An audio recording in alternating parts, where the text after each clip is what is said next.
Hey everyone, welcome back to AWS On Air, the exclusive official live stream coverage of all of the happenings here at AWS reInvent 2020. We are back again with one of the recurring segments here, Voice of the Customer. Joining me here today is going to be a representative from GE. I'll let him introduce himself in just a moment. Again, I'm back here, Nick Walsh, developer advocate here at AWS. Happy to be here through the tail end of today's broadcast. But again, the star of the show here, Naren, thank you for joining us. Why don't you tell everyone a little bit about who you are, your role at GE, and how that ties into what we're going to talk about today. Hey, Nick, thanks. Thanks for inviting me. I'm product manager for Manufacturing Data Cloud and Manufacturing Analytics. This is a kind of a consolidation product that we would have on cloud, which kind of integrates multiple data sources that we internally generate with our products on cloud. Awesome. And, we've had quite a few sessions today talking about data. We've spoken to many different customers in some similar industries and some quite different. But the ability to get access or unlock the value of data that may already exist, the ability to open up processing opportunities to other teams at an organization. I'm sure these are going to be similar strokes to what we may talk about in this session as well, but I'm really curious to see what you've seen very much firsthand. So if I'm not mistaken, we're talking here about the Manufacturing Data Cloud, the MDC, and this sounds like a systematic way in which you can operationalize this data. Can we talk a little bit about that and how the MDC helps to be able to organize this manufacturing data? Well, actually, I mean, if you look at typical manufacturing industry, you have enterprise resource planning, which kind of plans your supply chain, your vendor management, your process orders. But I think when it comes to execution, it comes to shop floor, there's a huge disconnect because a lot of information is generated when a product is manufactured. And people do realize that it's got tremendous value of the chain, but it's hard to actually kind of consolidate at the enterprise scale I'm talking about. And also, starting from processes, if you want to actually capture the data, consolidate it, aggregate it, it's a lot of effort. So what we have done is to organize the data in a way we kind of capture from the data sources, individual data sources. As you know, we have a lot of products within GE. We have SCADA systems, we have historians, we have MES. We also have analytics solutions. So what we do is actually we get the data from these on-prem components, consolidate it, aggregate it, and actually make it available to the users in a format that they could actually readily consume. Because if you look at the industry, the implementation of these systems on in the shop floor, kind of varies. Even if the same product is used, the implementation could be different. The way they would actually kind of use the process or name the process or the lines or call variables. These are all different across different facilities. What we're trying to do is kind of homogenize the data, consolidate it, aggregate it, and make it available in a format that's easily consumable by both analytics as well as reporting solutions. Wonderful. Yeah, this makes a lot of sense. Again, separate from sort of a lot of the very downstream applications that could be higher order. Let's think machine learning. Let's think, like custom one-off BI analysis, right? One of the most fundamental precursors to this is having your data in some sort of standard form, and oftentimes some organizations create a data lake, but sometimes simply storing your data isn't enough. What I'm hearing here is that there may be a sequence of transformations. You mentioned homogenization of data, so I'm thinking like normalization, standardizing it, maybe removal of incomplete data, stuff like that, and having this available to other systems that either are internal customers of the service or external customers of the service through the Manufacturing Data Cloud. Did I get that right? Correct. Absolutely. I think the other important point here is the data itself. If you look at the analytics journey, or if you look at the reporting implementations, you would always find the aggregation and identifying the data that's needed for reporting a hard problem. That's the problem that we are trying to solve here.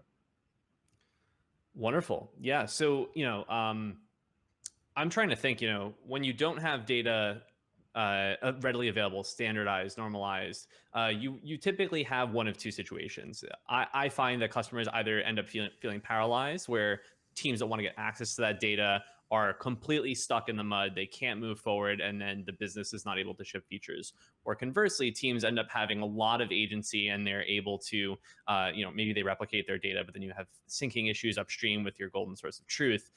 So I can imagine that there are a lot of benefits that you've seen the manufacturing data cloud bring to your customers and its users. Are there any tangible examples or features that may be possible through this that you've seen that you want to walk us through? If you look at the immediate benefits that the users would get, I think I'd actually kind of broadly categorize into three categories.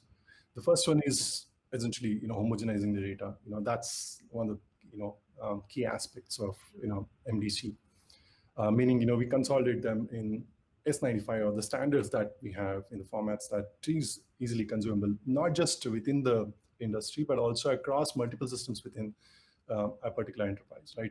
If an enterprise has to talk to, if the data has to talk to an ERP system, for example, or a PLM system, it should be possible for us to easily kind of talk to those systems. Yeah. Yeah. I'm interrupting here, but just so that I can make sure I'm wrapping my head around this, an example that comes to mind for me, would this be like, let's say we have multiple sensors that are all generating time series data. They're sampling some value on a given frequency, and anything that wants to consume that downstream, we need to make sure that those steps in time are identical, or that all of these values line up, or that they're all of the same type. Would this be a good example of you making the data uniform or homogenized? Correct. In a way, yes. But also, if you look at even the naming of those sensors, I can call it as temperature one. Someone else, some of the client could be calling us temp one, or something else, right? And identifying that, sticking that to a particular asset or to a particular segment within an asset, like it could be belonging to a line, it could be belonging to the area itself, the whole manufacturing area, or it could be localized to a particular equipment, or within an equipment, it could be localized to a particular segment of the equipment, right? So to identify, to put them across in a hierarchy and make sure that it's visible, not just as temp one, temperature one, but a standard naming format that's kind of applied across the enterprise.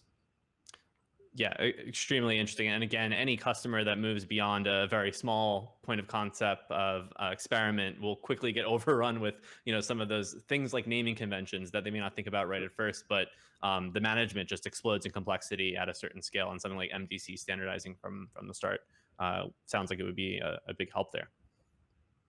Same applies to even unit of conversions, for example. There are plenty of examples like this. You could have you start off with raw material and you end up with a finished goods, and in the process you have various units of measures.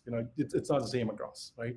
And what you get from the sensors is basically a value. You not actually know what's the unit and how it should translate with respect to a particular product. All these integration happens as well. The 4 dimensions I would call: product, process, the plant model, and the people. All of them could be integrated under one hierarchy.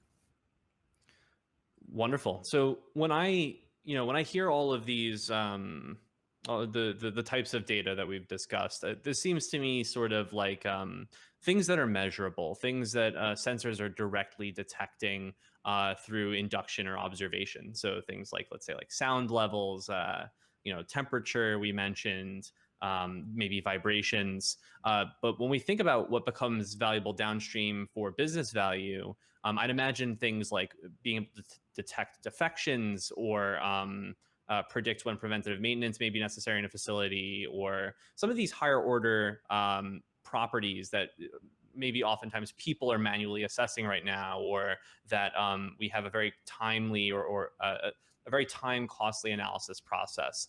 Is there a way that MDC helps to lead directly to improvements in those downstream tangible benefits to the company and your customers? Yeah, it's always said in manufacturing, visualization is the first step towards problem solving, right? What this makes the data visible. Like if you look at the process, the way actually the product actually moves in your line, moves in your facility, starting from your raw material, as I said. and where the value is generated, where the losses are, where you're actually losing on quality, which is your bottleneck asset. Those things become clearly visible when you actually kind of consolidate. And the best part of MDC is that you can actually compare not just within your site, but also across your sites. Typically in large enterprises, you have multiple business units, multiple sites producing similar components. So if you would like to compare, how your site is performing in a particular product, in manufacturing a particular product, as against some other site, which is probably globally located somewhere else, you could actually easily compare. You could actually kind of learn from the best practices that they would have, implemented, including, but not limited to even, kind of organizing the process itself. Yeah, certainly. One thing that jumps to mind for me is that, while I'm sure there are some companies that may be smaller manufacturing clients, I'd venture to say that most exist in some sort of global supply chain, either through, goods changing hands and services changing hands within the company or between companies. I'd imagine that something like manufacturing data cloud enables, let's say, more senior leadership at a company to be able to see or standardize and compare processes in different parts of the world, right? Because let's say, for example, you start with a headquarters or a primary manufacturing plant in one region, and then you start to spin up in another region, and you discover, okay, well, maybe we have to do some things slightly differently here. Some of the sensors are slightly different.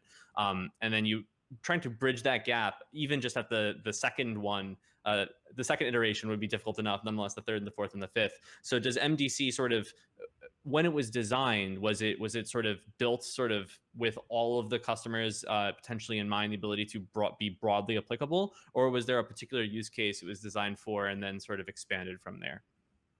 Well, actually, we primarily targeted the enterprise customers, I'd say, like sites, enterprise customers, meaning, who have multiple sites across geographical locations. But yeah, the other advantages, which, I didn't mention, were actually kind of by moving the data to cloud, you're actually kind of freeing up yourself from storing those data in your on-prem systems, right? Typically, we've seen terabytes of data sitting in your database servers, costly maintenance, the cost of ownership is, like very high. And your operational data is like very small, probably 15 days, 30 days, right? By moving the data to cloud, actually what you're trying to do is liberate the system from the unnecessary burden it otherwise carries, right? So you will actually kind of speed up the process. I mean, the execution times there for the operations. The other significant difference this brings is, when you have those upgrades, we release, like all our products have a quarterly release. And when we release a new version, it's easy for us to release, but it's very hard for our users to actually kind of, implement, update it, because it's going to take a lot of time. If you have huge data sitting, and even if there's a small table change, it takes, days actually sometimes to actually kind of apply that. So by actually reducing the data, you're actually speeding up those as well. One is, of course, speeding up your execution, on-prem execution. And also you're like isolating the reporting and the analytics part and moving it away to cloud. That means you're actually shifting a lot of burden, because if you look at typically sites, 7 or 8 out of 10 queries that run on your databases would be mostly for reporting, right? You would actually free up those resources. So you're speeding up both your operations as well as your reporting and analytics, which could be done on cloud. So it's not just for enterprise customers, but this is equally applicable for even probably sites, enterprise customers with only just 1 or 2 sites as well. Yeah, no, wonderful. That's really clear. The more I hear this story, the more I'm thinking of different opportunities and benefits of moving manufacturing data to the cloud. You mentioned, let's say 9 and 10 analyses or query types are often for reporting. Those are typically low latency or latency insensitive workloads, right? So there's no need to have the data on site to limit to single digit millisecond turnaround time for reporting, because the reporting may not be happening from a device that's on at the manufacturing center floor, right? Additionally, one thing that becomes really clear to me is that it makes sense to keep data for long periods of time, even if you don't need to be able to access it immediately, right? So, for example, maybe due to auditing reasons to achieve compliance, or maybe even for machine learning, you want to capture and retain data, but you don't necessarily need to access it very quickly. It's really difficult to now, have an extremely complex on-site data lifecycle management infrastructure to move that from capture to hot storage to progressively colder storage. Why do that, right? It's much easier to do that in the cloud, especially with services like S3 and the various tiers that exist for it, such that you can automatically save money by doing that. Nonetheless, like you said, all of the complexity management that you forego by using managed services. So it really sounds like a win-win to move that data to the cloud, where the majority of the data access is coming from in the form of the reporting, but also to save cost and to have it more closely tied to the compute that'll be processing it most likely. Again, you don't want to be setting up a EMR or a Hadoop cluster on your manufacturing data set just because your data is there. If you can move the data to where the compute is, which is often more expensive, you're just going to be better off, it sounds like. True, that's right. Awesome. Well, I figured we could dive deep on a particular example here because I can keep waxing poetic about many different hypothetical use cases of manufacturing data cloud. But if I read correctly, customers like Procter and Gamble, P&G, are large users of manufacturing data cloud. Would you be able to walk us through that and explain maybe some of the particular wins that they've been able to have with the service? Yeah, I think P&G is a classic example of how MDC could be used, because it's a great company and, they have absolutely, fabulous processes.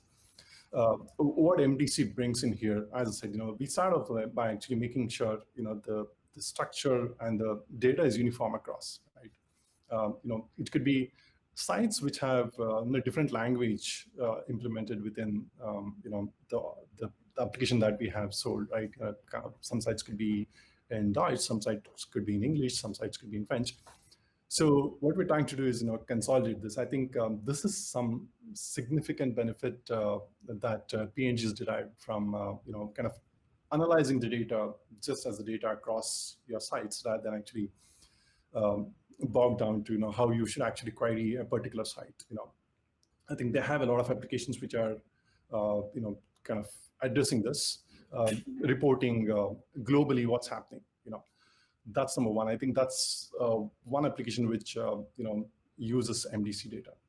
But the other things could be like, if you look at the typical hybrid cloud architecture, where you kind of leverage the best of both worlds. As you said, if you want real-time data, you better go and get it from the operational store, which is basically your on-prem system.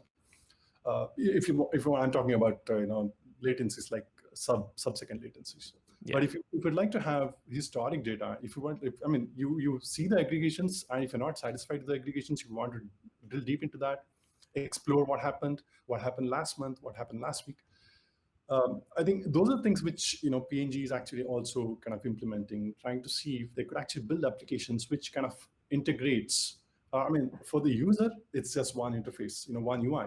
But backend, you would have calls being made to both MDC data as well as your on-prem system, based on where the data resides and what the query is. And the other significant applications that P&G is actually developing is on analytics. They're actually using MDC data for analytics, because you get curated data. I'd say, cleaner data than what you would normally expect out of, like when you start your analytics journey. And you have those available in modules, individual, like say, for example, all the downtime events could be in one place, all the waste events could be in one place.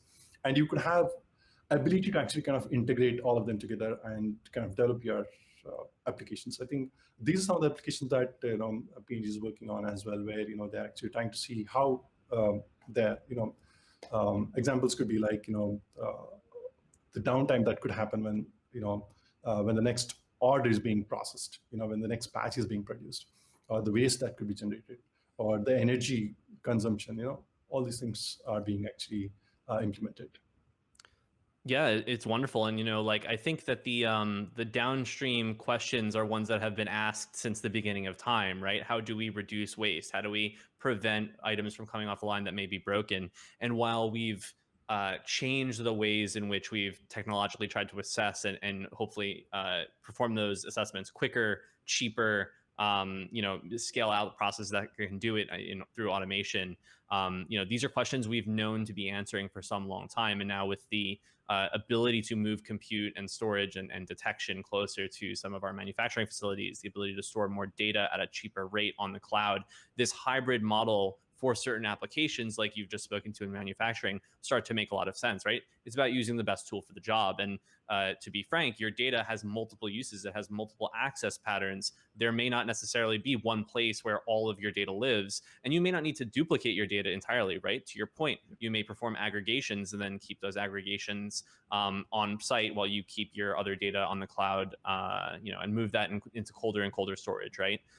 So depending on your customer's use case, which is again, you all build MDC, you can help prioritize those features to serve them. And upstream, you consume services from us here at AWS to be able to answer some of those more foundational infrastructure questions. Absolutely.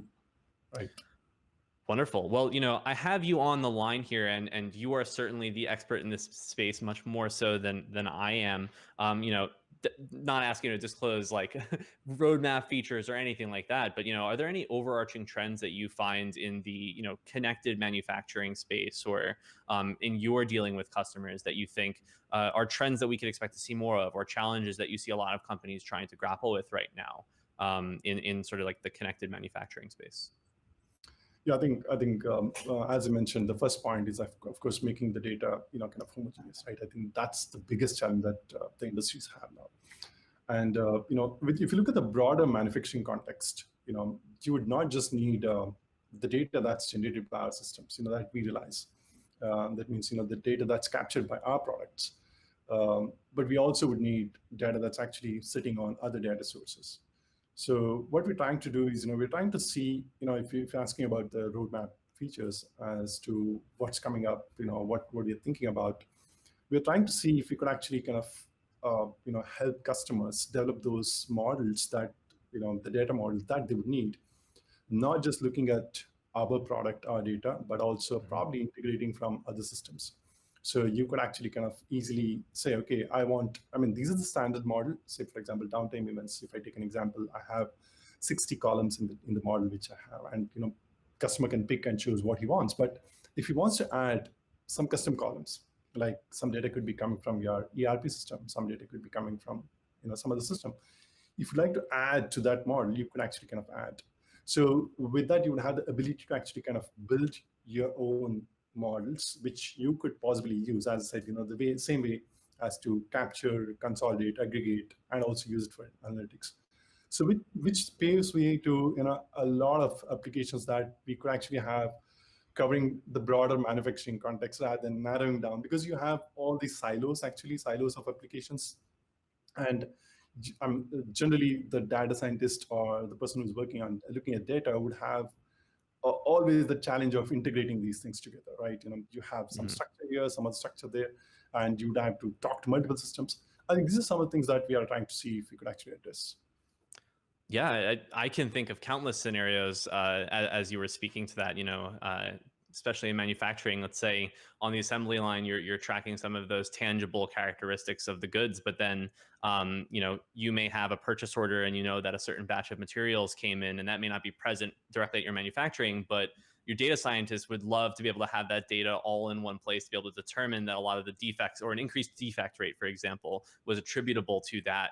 And so it's kind of like the bundling and the unbundling of the data. It's you want to be able to have it as much of it accessible and aggregatable as possible for the folks that need to use it, but do so in a frictionless way. And it really sounds like that is sort of the core thesis of MDC here. And it's really accepting the reality that data exists in many different forms and many different silos, and it may, for good reason, live in different places. But how do we enable people within the organization to easily be able to aggregate it when they need to in a cost-effective manner? True. And I also, you should understand that, in manufacturing, particularly fast discrete, like typically industries like CPG, you would have a particular asset being made by multiple manufacturers, right? I think the way, the same product could be produced, but the way it's actually, set up and used could be different, right? I think that's one more challenge that, could be addressed as well, across your enterprise. Wonderful. Well, Naren, I think that was all that I want to cover. Was there anything in particular that you wanted to give a shout out here for at the end of this session? Thank you. Actually, I think we've been using AWS services. The backend is all AWS services.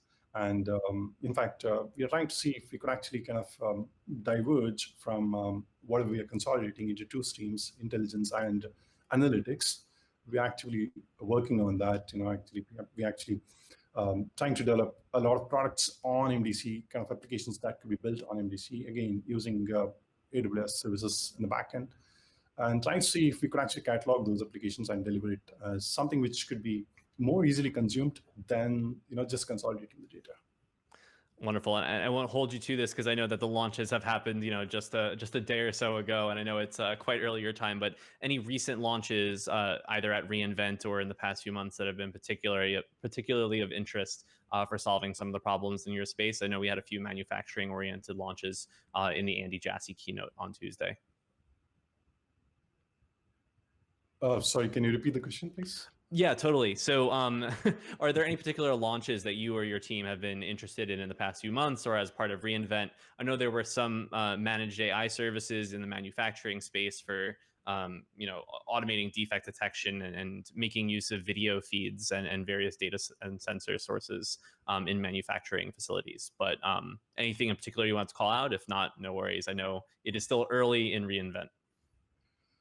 Yeah, honestly, I've not actually kind of been updated on this, but I think we have been having constant engagement with the AWS team, and I think few things which we are definitely working is on the analytics space. Trying to see if we could actually use leverage SageMaker and its capabilities, to actually kind of turn out something faster, as I said, both in terms of analytics as well as analysis of the data. So that's something that we are trying to do. Wonderful. Yeah, we saw a few quality of life launches in the SageMaker space with Data Wrangler and Feature Store and so on and so forth. So no better time than now to get into Amazon SageMaker for performing machine learning, because a lot of those nice bells and whistles have been released thus far, and I know that there are going to be some more most likely in the AI ML keynote. Well, Naren, thank you so much for joining me again. This is all the time we have for this Voice of the Customer session here. But Naren Gopalkrishna, Principal Product Manager of Manufacturing over at GE Digital, closing out our final Voice of the Customer session for today here at AWS On Air. Without further ado, we're going to have one final recap session today that will be taking place in just a few minutes. For about 30 minutes. And then after that, we will have the certification quiz show with Power Hour for machine learning.